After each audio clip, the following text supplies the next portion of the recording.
Hola a todos, buenas tardes o buenos días o buenas noches, dependiendo de dónde esté escuchando este seminario web de la ISG. Soy Tommaso Simoncini de PISA, presidente de la Sociedad Internacional de Endocrinología Ginecológica. Y es un gran placer para mí hoy aquí para presentarles este fantástico webinar que vamos a celebrar hoy sobre las necesidades no cubiertas en la hemorragia uterina anormal debida a disfunción ovulatoria o AVO. Así que este va a ser un webinar fantástico. Y vamos a tener dos fantásticos oradores hoy con nosotros. El profesor Hisham Arab de Arabia Saudí y la profesora Natalia Pedachenko de Ucrania. Antes de empezar y presentar al primero de los dos ponentes, ya me gustaría dar las gracias a Abbott por la subvención educativa sin restricciones y que permite a la sociedad, la ISG, celebrar esta excepcional sesión. Así pues, tengo el placer de presentar al primero de los dos oradores, el profesor Hisham Arab. El profesor Hisham Arab es consultor senior de ginecología y obstetricia y cirujano reproductivo. Es el director del programa de salud de la mujer y el feto en Jeddah, Arabia Saudí. Es el fundador de la Saudi OB/GYN Society. Hace ya mucho tiempo y fundador de la Sociedad Saudí de Salud de la Mujer, más recientemente y presidente del Grupo Saudí de Endometriosis desde el año también, es profesor visitante en el Weill Cornell Medical College en Nueva York, Estados Unidos. Así que, profesor Arab nos va a hablar de AUBO. En la práctica clínica, estrategias para optimizar los diagnósticos. Hisham, la palabra es tuya. Todos estamos ansiosos por escucharte. Muchas gracias, profesor Simoncini, por su amable introducción. Me gustaría también agradecer a Abbott el cuidado de esta excelente actividad científica. Me siento muy honrado también de hablar junto con el profesor Petashenko por la quizás segunda, tercera vez ahora, pero como el profesor Simoncini mencionó sobre la charla, es realmente el AUBO en estrategias de práctica clínica para optimizar los diagnósticos.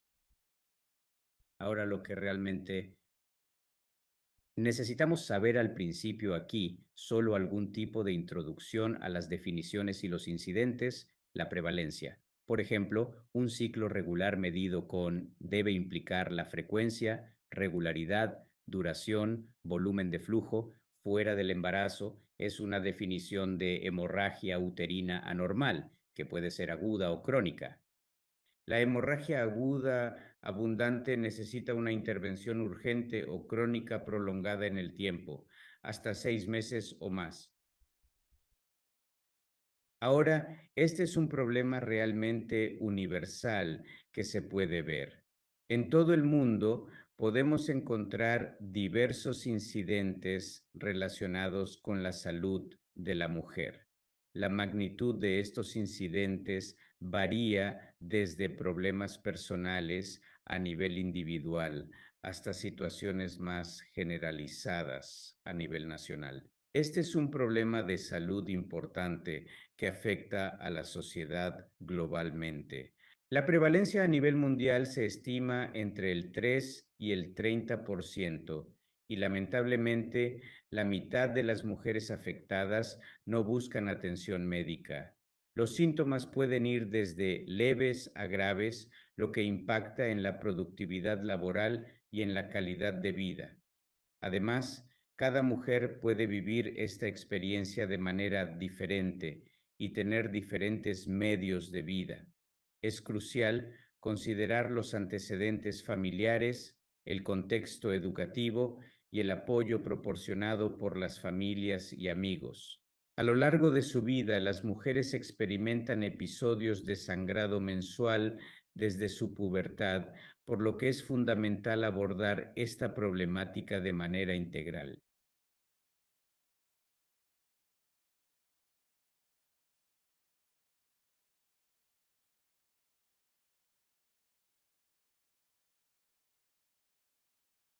Ahora realmente no han entendido la AV. Muy bien hasta que conocí el figo de la clasificación. la palma y el coein. Antes de eso, solíamos escuchar la poliminoria, periminoragia, amenorrea, hipominorrea, todas realmente diferentes terminologías que están dispersas por todas partes y realmente no podemos agruparlas en una sola condición particular que realmente pueda analizar e identificar a mi paciente en qué área se encuentra. Para la palma Coyen aquí, que realmente lo que hicieron en esta publicación, tomaron la estructural frente a las causas no estructurales o etiologías de AV. La estructural se refiere a la palma, que es una P de pólipo, adenomiosis, leiomioma y malignidad. Y para la no estructural tenemos la moneda, que es la coagulopatía, disfunción ovárica en el material, heterogénea o aún no especificado. Si deseas dirigir un enfoque diagnóstico para AV, por favor pensad primero en la palma y en la Coyen, ¿vale? De acuerdo a esto, podemos hacer nuestro diagnóstico. Si hablamos de la estructura, podemos observarla o incluso sentirla durante un examen pélvico. Este paciente puede tener un fibroma o un pólipo, o tal vez sea necesario utilizar herramientas de diagnóstico. La ecografía es la herramienta más importante y necesaria. En este estudio se observa que alrededor de 40 pacientes presentan AV, es decir, un endometrio grueso, que se define como más de 5 milímetros en la prepostmenopausia y más de 15 milímetros en la premenopausia. En ese mismo estudio se encontró que el 45% de los pacientes tenía diagnóstico de hipoplasia endometrial y el 30% tenía pólipos endometriales. La herramienta utilizada para el diagnóstico presenta una especificidad del 91,82% y una sensibilidad del 96%. Para describir el endometrio, se recomienda seguir las terminologías IETA incluidas en el Análisis Internacional de Tumores Endometriales. Y acaba de publicarse en 2010. Tal vez usted puede buscar que uno. Al mismo tiempo, han investigado los detalles de esta publicación, incluyendo la descripción de las diferentes partes del endometrio. Se han encontrado engrosamientos, vacuolas e incluso pólipos independientes, a veces mediante la inyección de una solución salina llamada sonohistografía, se pueden identificar o delinear pólipos, incluso múltiples pólipos, protruyendo en la cavidad. Utilizando el Doppler, una ecografía, también se puede evaluar la vascularidad, una característica importante en casos de hiperplasia sintomática o lesiones traumáticas, como se puede apreciar en las diapositivas. Sin embargo,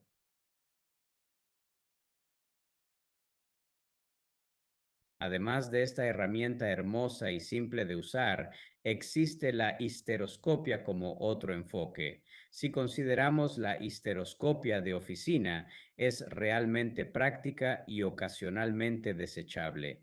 Se trata de un dispositivo extremadamente pequeño que puede entrar en la cavidad intubatoria.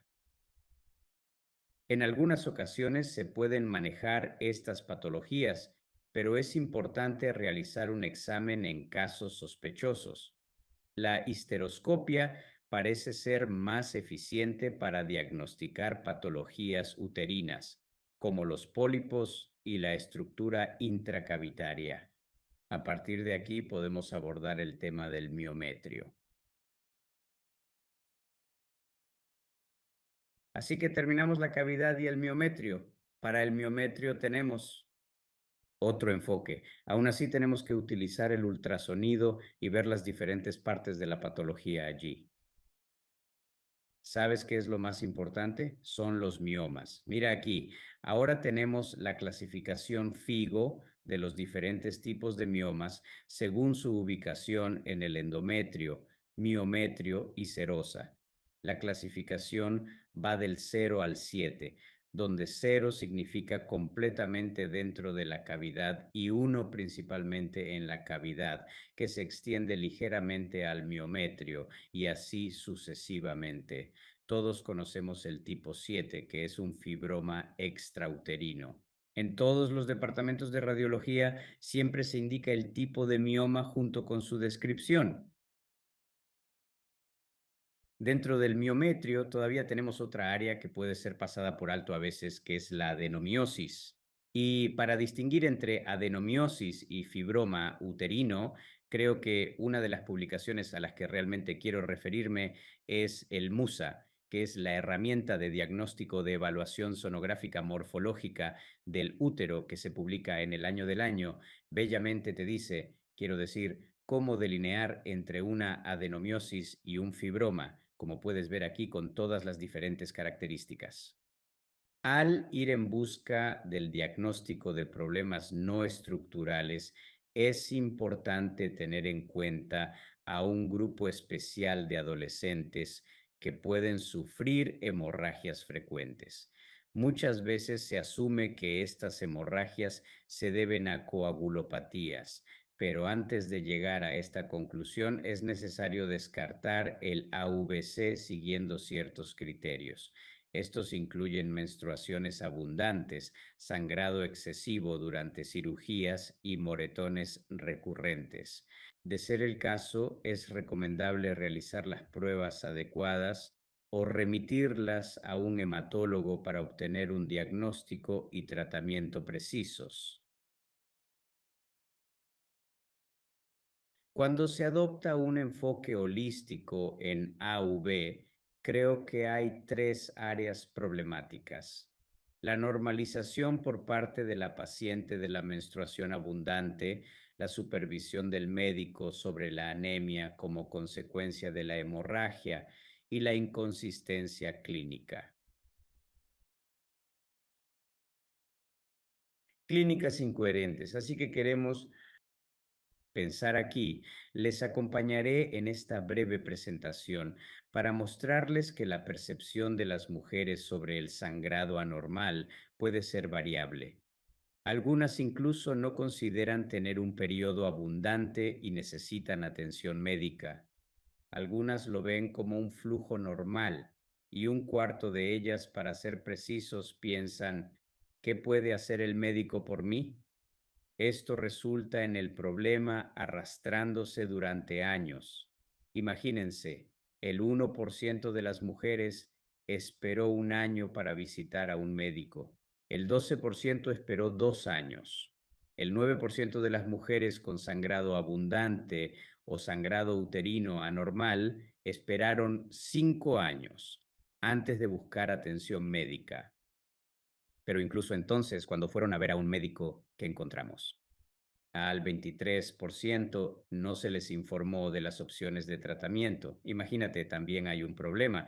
No es solo la conciencia de la mujer, pero tal vez los médicos y cómo se comportan con esta condición. A veces, quiero decir, puede ser atribuible a este problema que está pasando por algún tiempo. Y por esa razón, al hablar del sangrado excesivo, que puede ser un síntoma de anemia, notamos que la mayoría de las pacientes que tienen un periodo abundante, más de 60 mililitros, presentan bajos niveles de hemoglobina. Esto significa que durante cada periodo, estas mujeres pierden aproximadamente 5 a 6 veces la cantidad de hierro. Esa es la en sus periodos que las que tenían periodos regulares y normales. Y por esa razón, para un enfoque completo, considere hacer un CBC y un suero de rutina como parte de la evaluación de cualquier paciente que consulte por sangrado.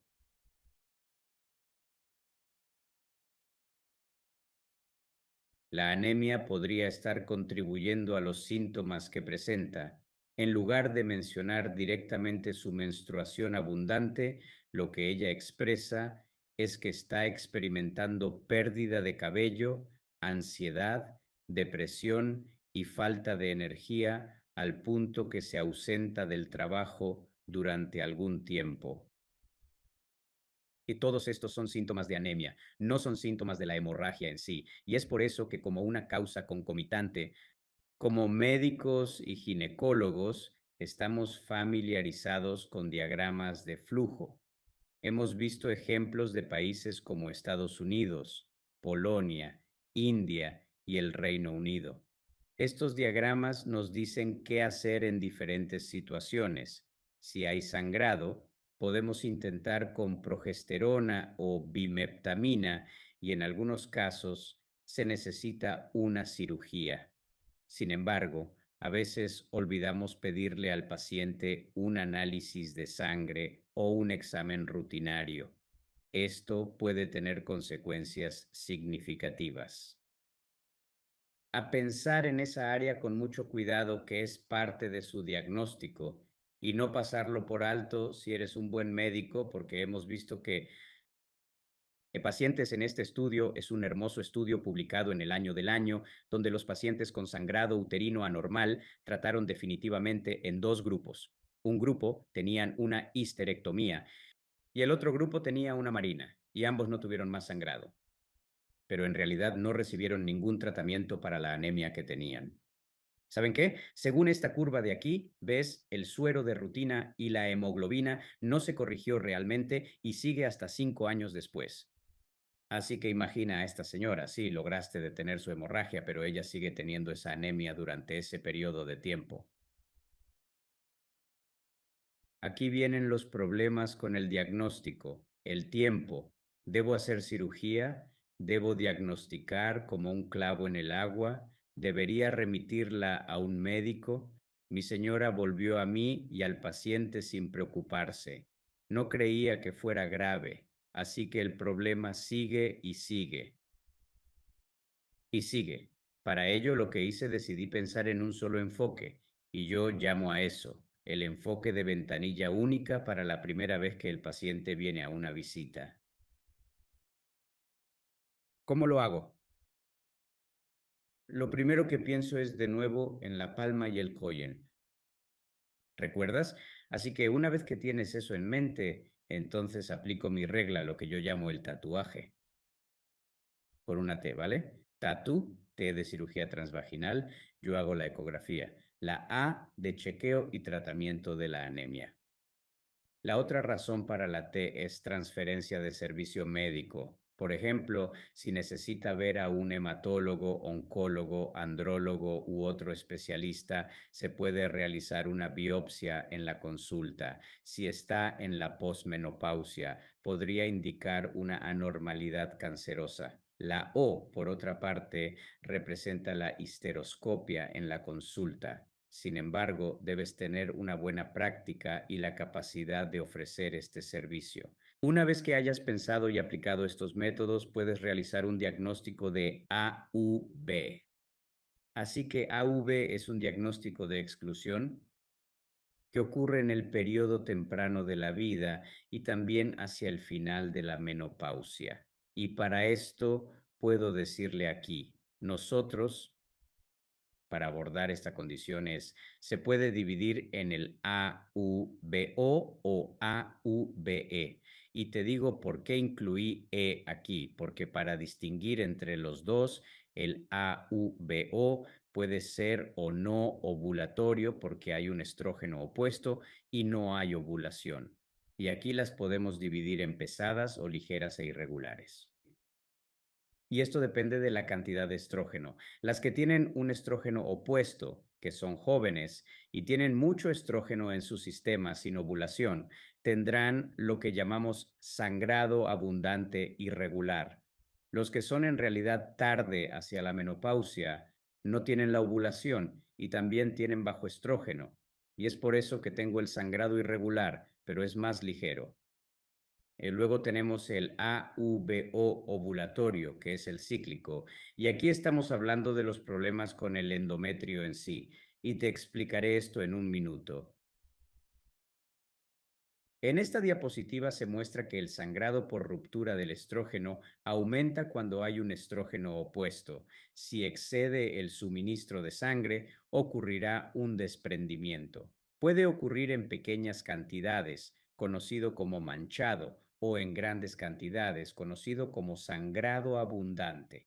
Esto puede suceder mes tras mes. Llamamos a esto una ovulación AUB líder debido a una ovulación con exceso de estrógeno. Pero luego tenemos lo que llamamos la retirada de estrógeno, y esto ocurre más tarde en la vida perimenopáusica. Y usted puede ver esas dos curvas. La curva de estrógeno va hacia abajo, pero la progesterona allí, que es punteado 1, es realmente va aún más rápido. Y es por eso que hay una discrepancia aquí donde la mujer tiene bajo estrógeno, pero al mismo tiempo la falta de progesterona debido a la falta de ovulación alrededor de este tiempo. Y aquí tenemos lo que llamamos el manchado irregular leve. Después viene el ovulatorio. Esto significa que la paciente tiene un sangrado cíclico no erótico e irregular. ¿Cómo se puede explicar? Es la pérdida local de hemostasia endometrial. ¿Y qué sucederá aquí? Todos dependemos del ciclo de progesterona o prostaglandina y de la formación de plaquetas para mantener esto. Estamos hablando de un mecanismo en el endometrio. Es un endometrio no ovulatorio. Por eso podemos decir que esta parte es el AV. Puede ser AUVO debido a ciclos ovulatorios o a veces hay un problema endometrial allí. Eso es lo que llamamos AV. Aquí te mostraré.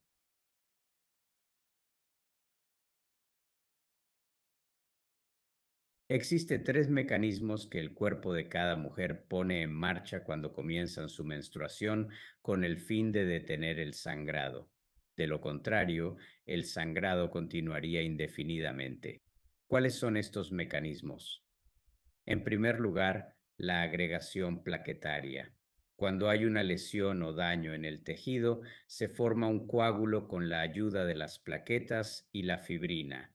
En segundo lugar, la mediación de las prostaglandinas. Aquí, el ácido araquidónico se divide en tromboxina, que es vasoconstrictora, y prostaciclina, que es vasodilatadora.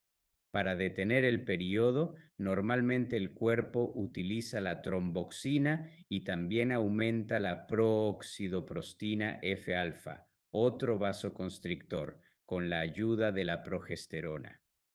La construcción de los vasos sanguíneos y la detención del sangrado durante el periodo son necesarias para la reparación de tejidos. Para esto requerimos dos cosas: el factor de crecimiento epitelial para los vasos y los factores de crecimiento epitelial vascular. Ambos contribuyen a la formación del tejido. En casos de sangrado anormal como el AVO o AVE, la situación ocurre con más inhibición de la agregación plaquetaria y mayor vasodilatación, lo que perpetúa la situación. Esto es una simplificación de cómo los mecanismos de la AV se manifiestan y pueden ocurrir en diferentes momentos del ciclo por periodos largos de tiempo. Estoy llegando al final de mi presentación. Los trastornos menstruales son complicaciones relacionadas con el sangrado y la anemia que requieren atención médica. No hay que olvidar la anemia.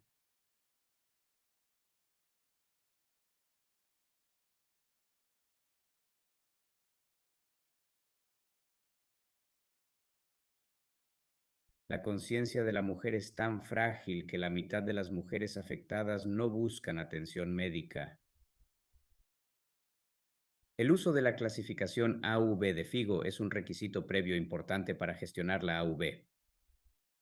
El enfoque integral es una práctica holística simplificada para el tratamiento de la AV.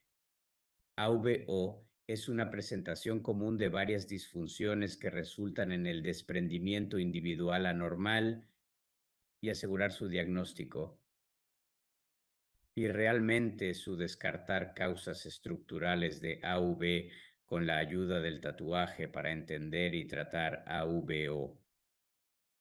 Muchas gracias. Muchas gracias, profesor Arap. Ha sido una conferencia fantástica. Me gustó mucho el tatuaje, suena muy bien. Así que enhorabuena por el acrónimo. Antes de continuar, realizaremos una sesión de preguntas y respuestas. Puedes utilizar la sección de preguntas y respuestas en Zoom para escribir tus preguntas. Así, cuando lleguemos al final, ya tendremos algunas preguntas sin necesidad de esperar a que se escriban.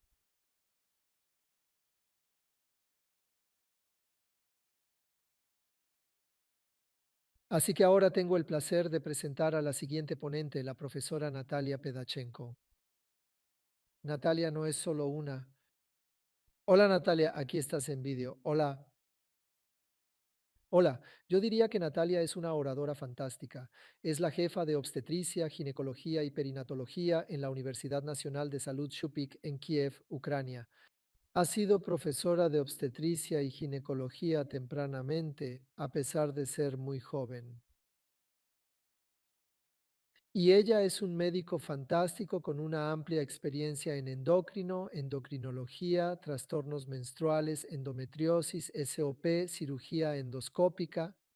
Ella es en realidad el secretario ejecutivo de la Sociedad de Ginecólogos y Endocrinólogos de Ucrania y parte del grupo del Ministerio de Sanidad de Ucrania para directrices clínicas nacionales. Así que es realmente un privilegio, Natalia, tenerte aquí junto con el profesor Arab y, por favor, continúe con su presentación.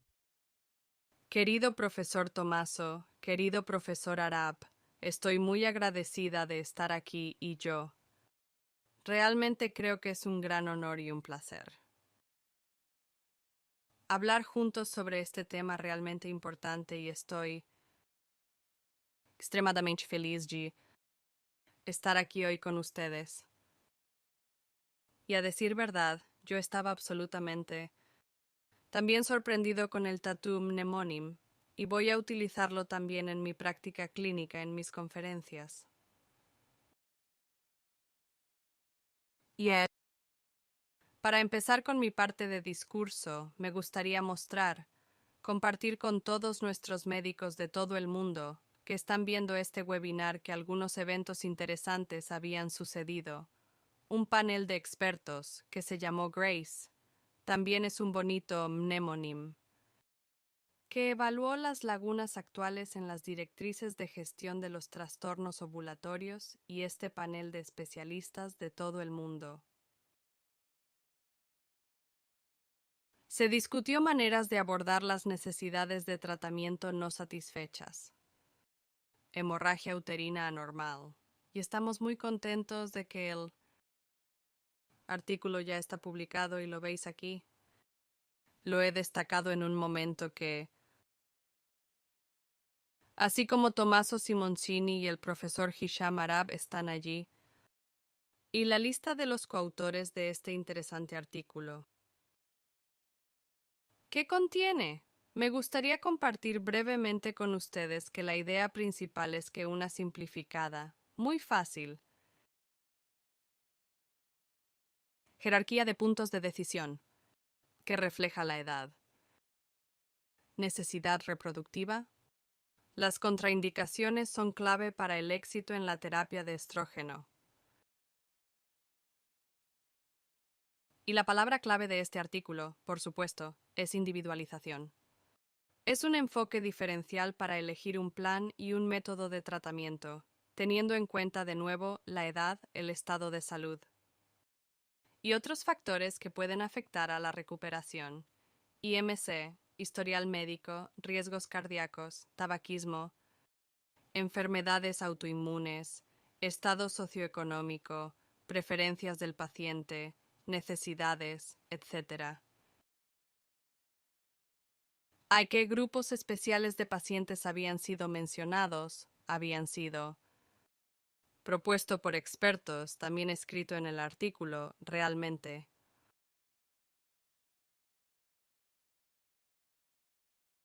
No están cubiertos por las recomendaciones existentes. La adolescencia. Esta es una edad muy interesante con la necesidad de priorizar la terapia, que no suprimirá el hipotálamo. Hipótesis de acceso ovárico. Todavía no está madura en su edad. La densidad ósea suele ser insuficiente. Los anticonceptivos combinados podrían interferir en la mineralización de los huesos. Factores de comportamiento social de ellos. Entonces las mujeres de edad reproductiva avanzada, porque si para tratar a UBO, desovulatorio, sangrados anormales, tenemos que entender que altas dosis de anticonceptivos con etinilestradiol en su interior no son recomendables porque tienen alto riesgo de tromboembolismo. Las mujeres que buscan un embarazo incluso con el tratamiento previo de la endometriosis, por ejemplo, y entendemos que ahora necesitan tratamiento.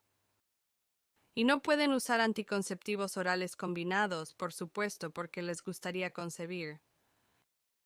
Y un grupo de mujeres con contraindicaciones a los estrógenos. Estos son algunos puntos destacados del artículo.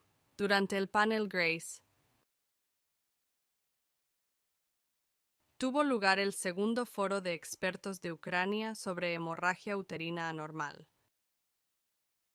con casi los mismos objetos que el panel Grace. Resumir todos los datos que no se consideran en la actual Directriz Nacional Ucraniana sobre hemorragia uterina anormal. Es bastante viejo. Se trata de desarrollar un algoritmo de tratamiento para las mujeres con AUBO considerando el mencionado enfoque e individualización de cada paciente. Y ya tenemos. Buenas noticias. Hemos publicado este algoritmo y os lo he traducido al inglés. Es bastante sencillo. Y para hacerlo más sencillo, vamos a empezar con diferentes pasos. Profesor Hisham, por supuesto, nos había dicho cómo diagnosticar. Buscamos activamente el sangrado uterino anormal, preguntando a nuestros pacientes. Luego viene Palm Coin. Si desechamos causas estructurales, analicemos las causas funcionales y utilicemos la clasificación de FIGO con AIPO-P. Gainfeed Pneumonium, que también es muy interesante, divide las razones de anovulatorio, por ejemplo, ciclos y luego sangrados. Y cuando hemos entendido la razón, clasificado, vamos a los diferentes grupos especiales de pacientes. Primero, las adolescentes. Por supuesto, podemos empezar a tratar con AINE, con tratamiento no hormonal o un caso de examen, por ejemplo. Pero si necesitamos un resultado más largo y muy bueno, un resultado estable, vamos más allá en el tratamiento hormonal. En la adolescencia, ¿esta chica realmente necesita anticonceptivos? Si la respuesta es sí, tratamos con estradiol valerato y Dianergist, un anticonceptivo oral combinado. El régimen de dosis dinámicas, porque estamos absolutamente en el campo bajo. Hablar con sus padres, por ejemplo, también porque tenemos una indicación dentro de la caja, los sangrados menstruales abundantes y la anticoncepción. Podemos utilizar el dispositivo intrauterino de levonorgestrel, pequeño con 13 miligramos y medio, fuera de etiqueta, para anticoncepción. Vamos a reducir el adelgazamiento del endometrio y la pérdida de sangre. Si la chica no necesita anticoncepción, y si esta chica tiene hemorragias uterinas anormales, es una muy buena opción utilizar progestágenos cíclicos para este tratamiento. Y lo más importante para mí ahora es mencionar que si la chica, la adolescente, tiene sangrados uterinos anormales y tiene dismenorrea severa, según el estudio de Charles Sopron, sabemos que los anticonceptivos orales combinados pueden provocar endometriosis infiltrativa en casos graves de esta dismenorrea. No debemos tratar estas condiciones en la adolescencia con anticonceptivos orales combinados por temor de desarrollar problemas para ella con formas de endometriosis difíciles de tratar. Bueno, vamos a frenar la adolescencia y luego hablar de las mujeres en edad reproductiva. La pregunta clave es, ¿necesita una mujer anticonceptivos?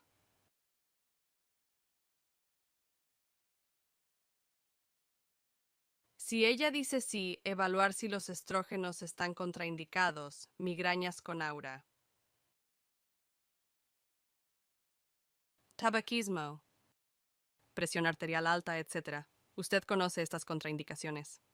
Si ella no tiene, podemos usar anticonceptivos orales combinados porque necesita anticoncepción. Y primera línea, por supuesto, es el estradiol, la tasa viral, Dinergist, TAPS. Algunos A o C dispositivos fuera de etiqueta y con progestágenos. Segunda línea. Con 52 migas de píldoras de solo progestina. Si no puede tomar estrógenos pero necesita anticoncepción, usamos progestina local o sistémica. Si la mujer en edad reproductiva activa no necesita anticoncepción, podemos usar DUS, progestágenos en régimen cíclico, y escribimos en nuestro algoritmo la única molécula que tanto nos gusta, la dihidrogesterona. En un régimen cíclico del 11º al 25º día del ciclo. Se puede utilizar no solo para las mujeres que desean concebir en este momento. Hay tener tratamiento de AUBO en los mismos momentos. No solo para mujeres sin anticoncepción. Necesitan tratamiento AUBO, opción confiable. Hablando de la edad de la perimenopausia. La cuestión principal de nuevo es la anticoncepción. Sí, mujeres en perimenopausia quieren hijos. Algunas esperan nietos, otras acaban de casarse, algunas necesitan anticoncepción. Entonces, si es sí, usamos métodos anticonceptivos, como el levonorgestrelidritrin o la combinación estradiol-valerato-dienergista. Si no necesita anticoncepción, ¿tiene algún síntoma de deficiencia de estrógenos en la perimenopausia? Seguiremos las directrices de la MHT.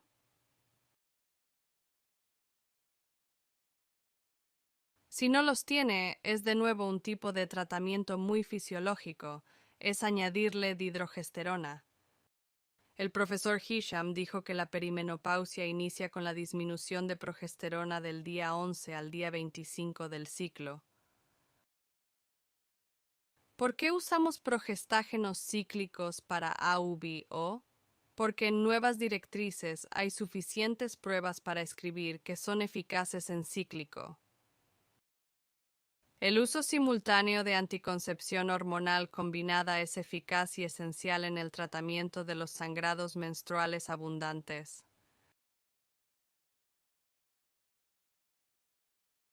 ¿Por qué incluimos dihidrogesterona en nuestro algoritmo oficial? Es una molécula importante. Segura y magnífica molécula. Mantén efecto positivo de estrógenos en el metabolismo proteínas. Preserva el efecto de los andrógenos, por lo que no baja la libido, lo que realmente podría interferir con la calidad de vida. Se puede utilizar también en estado hiperandrogénico porque no aumenta el nivel de andrógenos. No está contraindicado para mujeres con riesgo de trombosis, con diabetes. Su ingesta no depende del estado de la microflora intestinal. No afecta al metabolismo de otros fármacos. Y es importante que dihidrogesterona puede prescribirse a pacientes con fotosensibilidad. Diferente a los anticonceptivos orales combinados. Por ejemplo, un problema en verano para mujeres en el Mediterráneo por causar melasma. Y necesitan una protección contra la luz UV. Y la dihidrogesterona es absolutamente segura. y no está contraindicado para mujeres con migrañas. Y brevemente con casos clínicos. Mira, una chica de 90 años tuvo algunos problemas con dolor agudo y hemorragias uterinas anormales agudas hasta la hospitalización.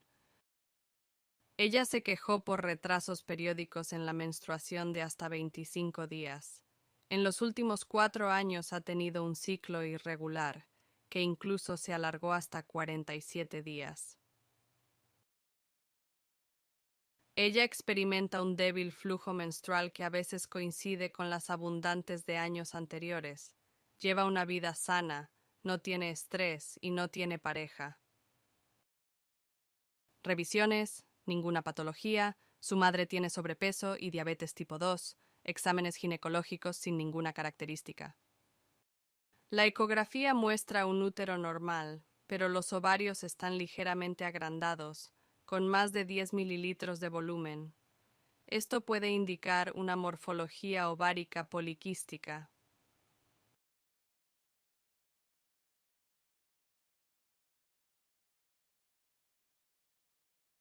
Así que tenemos irregularidades en el ciclo, alargamiento del ciclo, tenemos hemorragias y tenemos morfología ovárica poliquística, y su edad ginecológica es de casi 8 años. Podemos diagnosticar su síndrome de ovario poliquístico clínicamente. La fonotipificación es crucial. ¿Cómo podemos tratar a esta chica? Quizás algunos exámenes extra revelaron que el nivel de vitamina D es más bajo. Por lo tanto, se diagnosticó SOP, fenotipo D, sangrados uterinos anormales, o debido a disfunción ovulatoria y deficiencia de vitamina D. Si nos olvidamos de AUBO y solo pensamos en el tratamiento del SOP, las estrategias actuales. ¿Cómo podemos hacerlo? Tenemos que evaluar su situación clínica, identificar su síntoma principal para brindarle ayuda. Esta chica necesita tratamiento para regular su ciclo menstrual. Y por supuesto, la modificación del estilo de vida es sumamente importante en cualquier síntoma de SOP. Luego evaluamos su gravedad, subimos en estas cajas y, por ejemplo, podemos usar progesterona cíclica y también podemos usar AOC. Los anticonceptivos orales combinados no son un tratamiento patogénico del SOP. Es un enfoque sintomático y anticonceptivo antiandrogénico para estas chicas, pero no es un tratamiento. Además, el tratamiento con progesterona es más fisiológico. Si revisamos el algoritmo, vemos una adolescente. No necesita anticonceptivos. También podemos usar progesterona en régimen cíclico, tratando AUBO.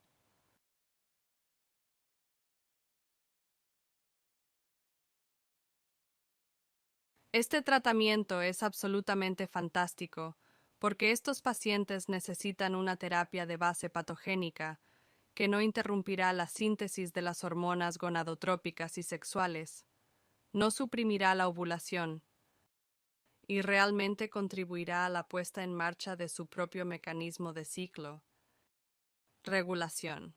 Y mirando el estudio que admiro absolutamente, podemos ver que cuando recetaron progesterona para regular el ciclo menstrual o tratar sangrados abundantes aquí,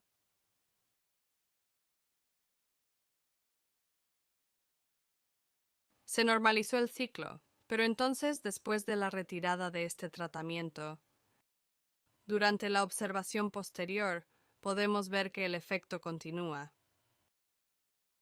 Es una prueba de que el tratamiento patogénico retroalimenta con el eje HHO.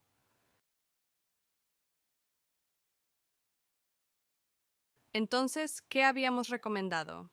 Cambiar estilo de vida, terapia conductual antiestrés con Dufastone, marca ucraniana para dihidrogesterona, 10 mg al día, 11-25 días del ciclo por 6 meses.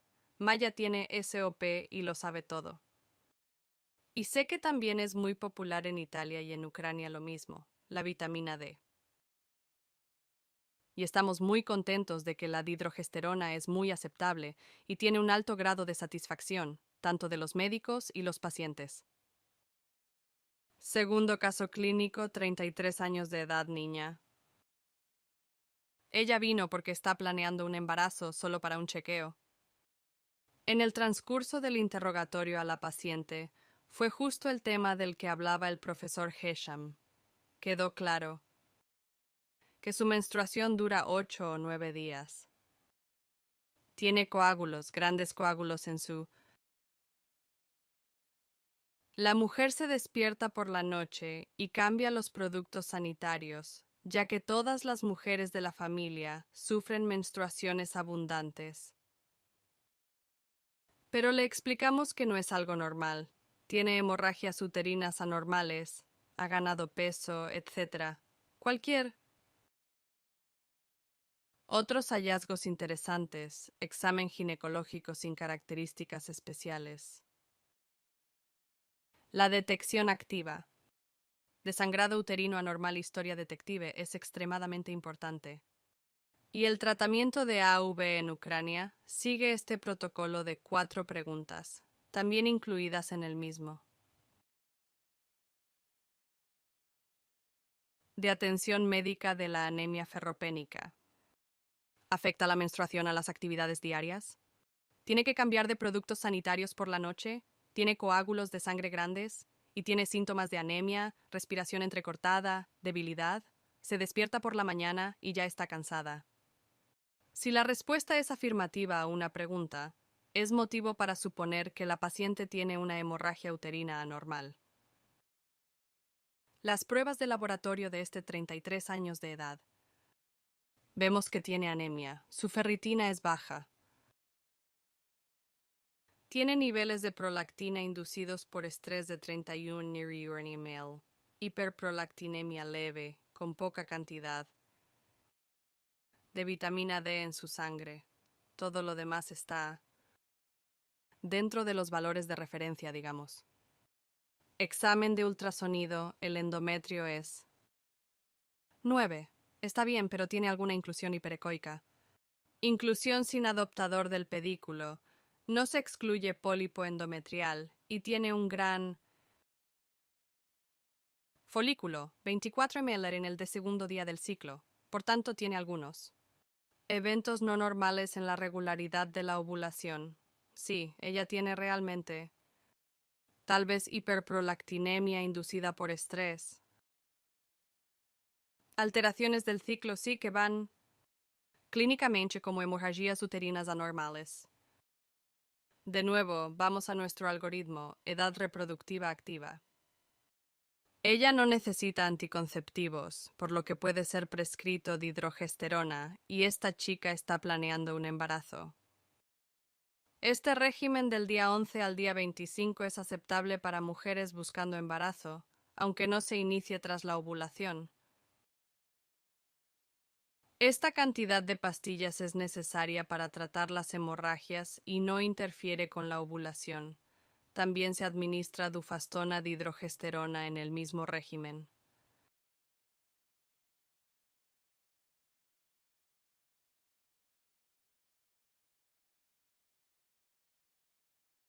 Si no será suficiente para bajar la prolactina, porque es un poco también molécula antiestrés, es una molécula antiestrés maravillosa. Podemos añadir Agnus castus más tarde para bajar la prolactina. Vitamina D, hierro, magnesio, ácido fólico, control de peso y al día siguiente, tal vez después de.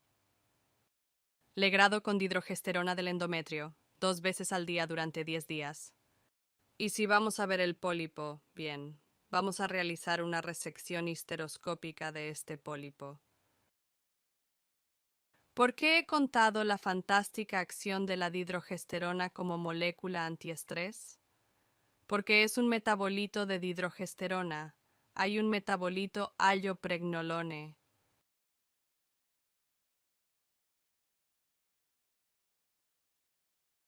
en el cerebro que tiene una amplia gama de efectos impactantes necesarios: antidepresivo, ansiolítico, antiestrés, prosocial, no agresivo, prosexual, sedante, estimulante del sueño y más. Así, este neuroesteroide, que es muy similar en la estructura con dihidrogesterona, allopregnolone, se sintetiza en el cerebro cuando tomamos dihidrogesterona, y vamos a un efecto ansiolítico también. Y tendremos el tratamiento de los problemas en endometrio también. Vemos que vamos a reducir el crecimiento endometrial, vamos a estabilizar la red vascular, vamos a iniciar la cascada de coagulación de la sangre. Tendremos efectos hemostáticos, antifibrinolíticos, e inhibiremos la actividad de las proteinasas de la matriz, porque la dihidrogesterona es fantástico también y magnífico para todos estos objetivos, porque es 1.5 voltios, más sensible a los receptores de estrógeno dentro del cuerpo que la progesterona antigénica natural. Por lo tanto, necesitamos tan pequeñas dosis, solo 10 miligramos en comparación para 300, por ejemplo. Y no tiene efectos antigonadotrópicos, por lo que podemos utilizarlo en pacientes que desean el embarazo ahora, y es muy bien tolerado, tiene buen cumplimiento, porque hay ausencia de efecto corticosteroide. No tiene efectos androgénicos ni antiandrogénicos. Tras 3 meses, vemos que no hay quejas, los indicadores hematológicos se normalizan y las pruebas de ovulación muestran día 12-13 del ciclo bajo esta molécula, muy importante, por lo que no interfiere con la normal ovulación normal y está planeando el embarazo. Les agradezco su atención y citar a Hipócrates, sí, que esto nunca es afectar solo una parte del cuerpo, que afecta a todo el equilibrio de la salud del cuerpo, y el mejor médico es el que puede prevenir y predecir. Muchas gracias. Muchas gracias, Natalia, muchas gracias. Ha sido una presentación preciosa, tanto la tuya como la del profesor Arab. Ha habido muchos mensajes en el chat felicitando por la calidad de la presentación, así que muchas gracias a los dos por haber sido tan claros. Sí, gracias a todos. En realidad, debo decir que tenemos muchas preguntas y no tenemos demasiado tiempo. Nos quedan unos 15 minutos. Trataremos de dejar espacio para preguntas de la audiencia y demás oyentes. Siéntanse libres de hacer más preguntas. Preguntas sobre presentación del profesor Arab. Pero creo que ambos pueden abordarlas, están relacionadas con el algoritmo de diagnóstico. Así que había una pregunta sobre cómo recomendaría, cómo llevaría a cabo ecografía transvaginal, sí. Elegir días específicos en el ciclo. En mujeres con sangrado uterino anormal debido a disfunción ovulatoria. Y otra pregunta se refiere a cuándo realizar la biopsia endometrial en esta situación. ¿Quién quiere hablar de esto? Quizás el profesor Arab. ¿Quiere empezar? Sí, tal vez pueda ocuparme de esa pregunta. Como mencioné, el ultrasonido es realmente la herramienta primaria que deberíamos tener, y yo mismo hago ultrasonido en la clínica. Realmente no espero a que el paciente se transfiera al departamento de radiología. Tengo cita allí. Esta es la situación. Le aseguro a la paciente que puedo realizar la ecografía transvaginal incluso si hay sangrado. No es peligroso. Tal vez le pida que se lave y venga a la clínica para realizar la ecografía. A veces debo realizar dos tipos de ultrasonido, abdominal y vaginal, especialmente si hay una gran masa uterina que no puedo ver por vía vaginal. De este modo, evalúo mejor la extensión de la lesión. Definitivamente, la biopsia endometrial está relacionada con pacientes con la posibilidad o el temor de algo como carcinoma o hiperplasia. y de nuevo se puede obtener en cualquier momento durante la visita. Esta es la razón por la que estoy a favor de mi enfoque, que es realmente el enfoque de una visita en la que se puede hacer todo allí.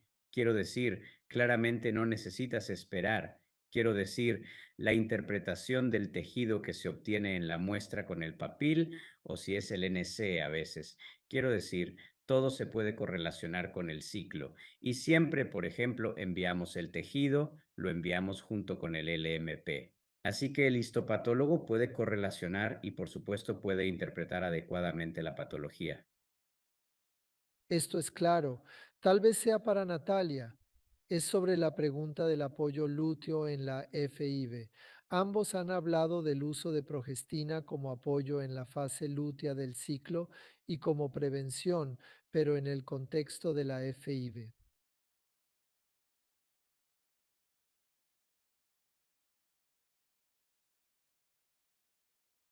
¿Funciona igual? ¿Sigue siendo la progestina una buena opción? Las dosis deben ser diferentes. ¿Cómo se comporta en esos entornos? A decir verdad, yo personalmente no trabajo en la unidad de FIV. Trabajo en el ambulatorio y en el hospital, también en urgencias ginecológicas. Pero si hablar de dihidrogesterona y la FIV es absolutamente apoyo lútea basada en la evidencia, y las directrices ASHRAE sugieren que el apoyo al embarazo debe comenzar desde la fase lútea. Y uno de los más naturales y que tiene más evidencia en el embarazo temprano es, por supuesto, la dihidrogesterona molecular. Muy cierto, profesor Arab, adelante. Sí, la verdad es que sí. Creo que es la última tendencia de los estudios Lutus. Lutus 1 y 2 introdujeron la dendrogesterona para apoyar la fase lútea. Durante años he utilizado progesterona vaginal micronizada para LPS, pero cambiar a un nuevo medicamento fue un desafío para nosotros.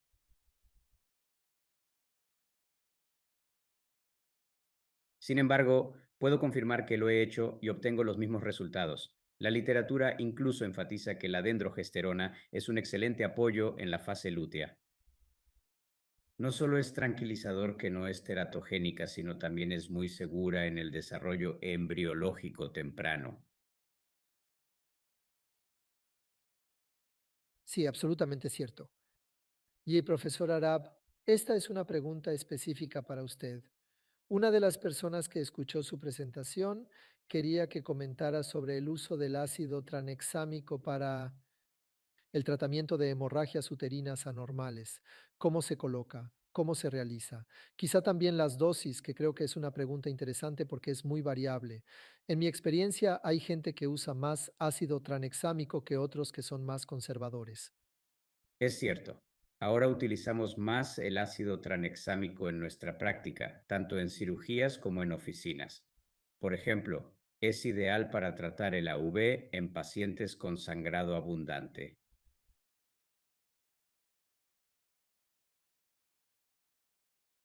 Por ser un fármaco efectivo, endotrombótico y controlar la formación de trombos, el ácido transémico es recomendado para tratar la hemorragia. Lo usual es administrar 500 miligramos 2 o 3 veces al día durante 5 a 7 días. Se aconseja a los pacientes utilizarlo por un corto periodo y no extender su uso. Además de tratar la hemorragia posparto y quirúrgica, también se ha observado su uso en cirugías, incluso en una colecistectomía debido a algún sangrado. En resumen, el ácido transémico es un medicamento efectivo.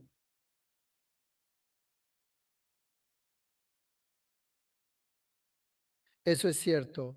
El profesor Petachenko fue preguntado por ejemplos de progestágenos cíclicos. No creo que la pregunta solo fuese acerca del apoyo cíclico sin progestágenos.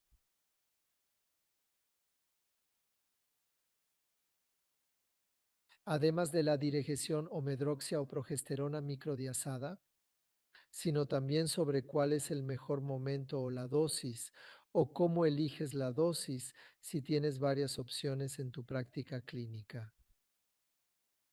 Práctica clínica. Tenemos linestrenol, tenemos acetato de norexinderona, pero tenemos acetato de midroxiprogesterona. Pero a decir verdad, no los utilizamos a menudo en la práctica clínica porque tenemos tan moléculas maravillosas que son metabólicamente neutras y que tienen efectos adversos tan mínimos que son. Incluso no vale la pena mencionar. Realmente usamos dihidrogesterona para estos fines y ni siquiera consideramos otras opciones, especialmente en adolescentes. Cuando veo adolescentes tratadas con acetato de norexinderona, con acetato de midroxiprogesterona, me da mucha pena, porque son realmente duras. Opciones de tratamiento duro. Sí, por supuesto, había una pregunta de una persona. No puedo. Rastrear ahora en el Q&A, pero recuerdo, sí, aquí está. Mencionaba que, por desgracia, la digestión no está disponible en todas partes. Así que los países, por ejemplo, el Reino Unido, ella dice, donde no es Registrada, solo tienen disponible, progesterona ¿cierto? micronizada y para ello pueden utilizar, por ejemplo, 200 o 300 miligramos. Pero el régimen cíclico podría ser el mismo. Pueden probar, pero tienen que entender que, por supuesto, esto es 300 y 100. Es un poco diferente para otros efectos y demás, pero si no tienes dihidrogesterona, por supuesto, puedes usar progesterona Por micronizada. supuesto. Y hay una pregunta sobre manchado, sobre la prevalencia de manchado, así que pequeños sangrados durante el uso de diregesterona en comparación con los efectos de manchas sin progestinas. Quizás queráis comentar algo. Es una pregunta muy buena, y tenía tanta prisa que no me detuve en ella. Es una pregunta muy común. Antes de prescribir, antes de administrar 10 miligramos de dihidrogesterona para la hemorragia uterina anormal disreguladora el tratamiento, les recomendamos a nuestras pacientes iniciar con 10 miligramos y esperamos que el 90% sea un resultado limpio sin ningún manchado.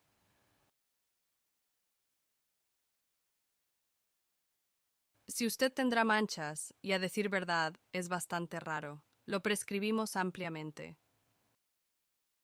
Le decimos a la mujer o a la niña que puede empezar por ti misma tomándolo 2 veces al día. Mi 2 veces al día es, de nuevo, una cantidad muy pequeña, solo 20 miligramos, y definitivamente detendrá el manchado. Profesor Arab, ¿está de acuerdo? Estoy de acuerdo. A veces incluso lo tomo 3 veces al día, en situaciones donde encuentro a la paciente con problemas de sangre, ella está en el quinto, séptimo o a veces 10.º día de su ciclo.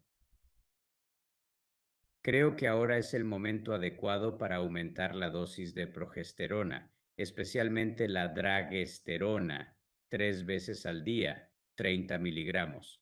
La razón es que el endometrio está un poco grueso, lo que provoca este desprendimiento parcial. Por eso necesito una dosis más alta que realmente pueda eliminar todo eso.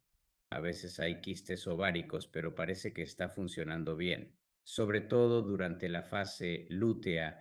Añado 10 días de dofusona, 30 miligramos, y le digo que vuelva después de la menstruación. Cuando regresa, ya no hay quistes y el endometrio está muy delgado y curado.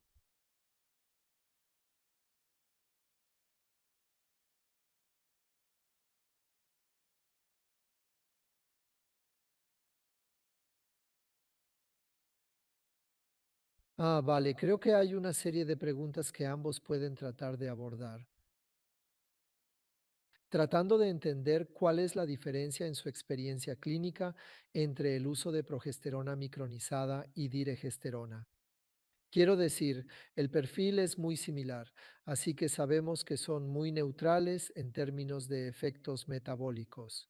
Hay algunas diferencias en la farmacodinámica, diferencia en los efectos del sueño, pero en términos de abordar AUBO, ¿cree usted que pueden ser utilizados de manera comparable? Considerando también el hecho de que en algunos países la diregesterona no está disponible u otras progestinas podrían no estarlo. ¿Existen alternativas?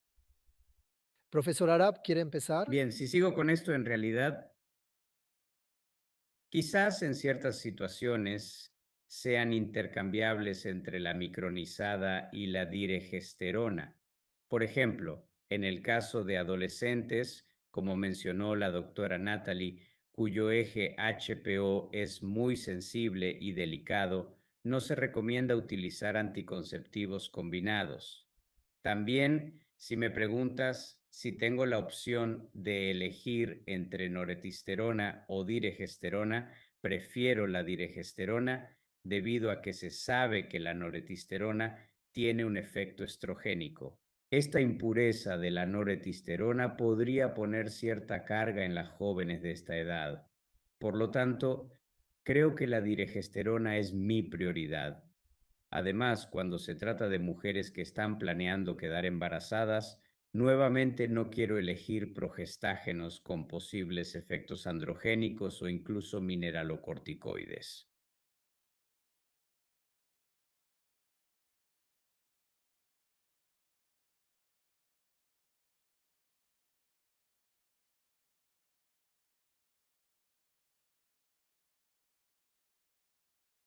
Tengo una progestina muy sensitiva y selectiva llamada dragesterona. Por lo tanto, no hay motivo de preocupación por su efecto en el feto en caso de quedar embarazada mientras la esté usando. Sí.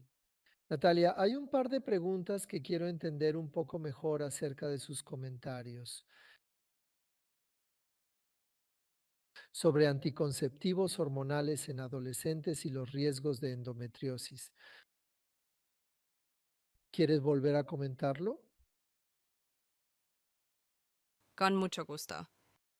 Creo que este comentario será quizás el más importante después de la idea de detectar AV en absoluto, ¿sí?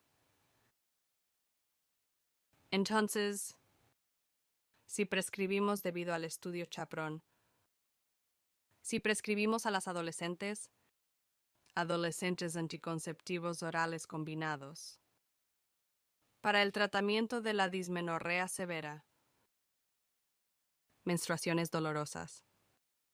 La evidencia clara muestra que en la vida reproductiva, estas chicas son altamente propensas a sufrir diferentes formas de endometriosis, como la infiltrativa, en el intestino y en otras áreas.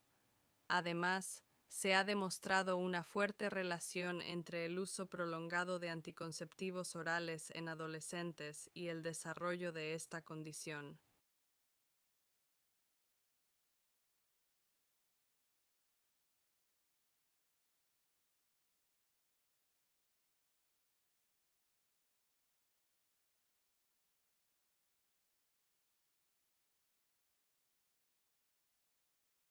Entonces, si tenemos chicas adolescentes con sangrado menstrual abundante que necesitan anticoncepción, por supuesto la didregisterona no es una opción porque no funciona como anticonceptivo. Recomendamos que estas chicas usen un dispositivo intrauterino con levonorgestrel, pequeño con 13.5 mg,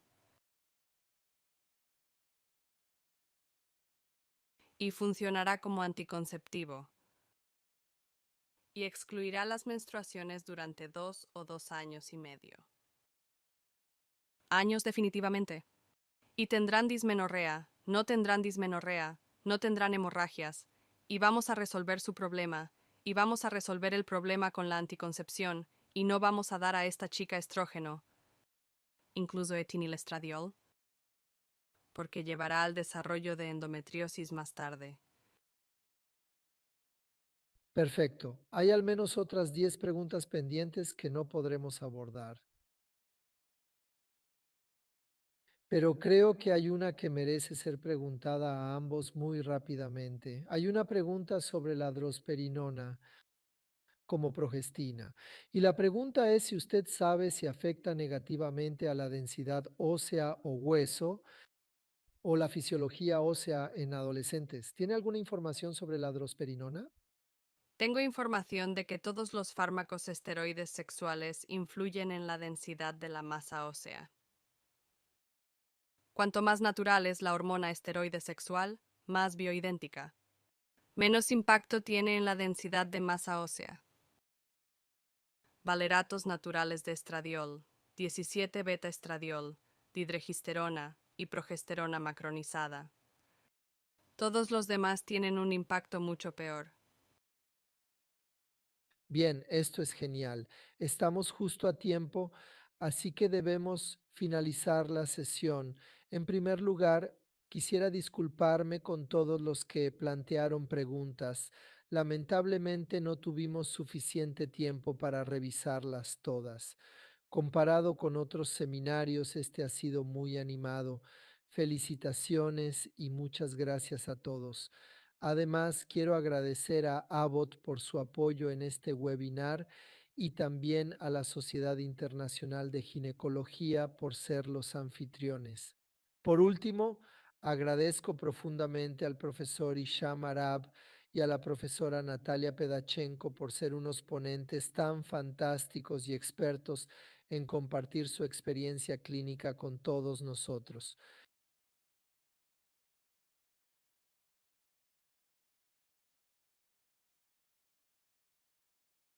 Si Julia nos da la próxima diapositiva, me alegra.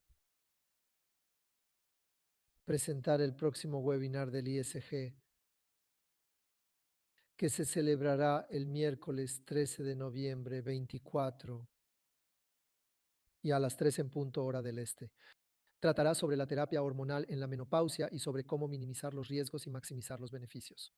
Es como este seminario web aquí, tendrá múltiples traducciones de idiomas, así que va a ser muy fácilmente accesible desde muchas partes del mundo. Y vamos a tener dos fantásticos oradores, el profesor John Stevenson y el profesor Alfred Mueck y el profesor Andrea Genassani, que no necesita presentación como presidente.